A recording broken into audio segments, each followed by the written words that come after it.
مولا علی خود آگے بڑھ کے بیعتیں نہ کرتے. امام جو ہوتا ہے وہ تو تقیہ کرتا ہی نہیں. امام جو ہے وہ تو چھری کے نیچے اپنے بچے ذبح کروا دیتا ہے، وہ تقیہ نہیں کرتا کہ میں ڈر گیا، میں معافی دے دوں، وہ نہیں کرتا ایسا. تو اگر وہ نعوذ باللہ تقیتاً بیعتیں کر رہے ہوتے تو ہم اس کو کالعدم کہتے ہیں. ہم کہتے ہیں ہاں یہ تو خلافت ہے ہی نہیں.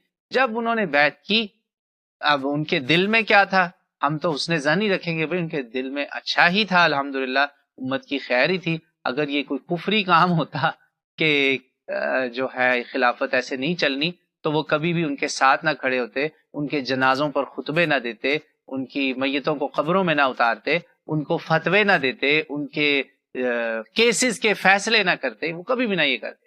تائید نعوذ باللہ طاغوت کی تائید امام کیسے کرے گا؟ امام تو طاغوت کے خلاف جان دے گا، لڑے گا، کھڑا ہو جائے گا، مرے گا، اپنی جان دے دے گا، بچے مروا دے گا.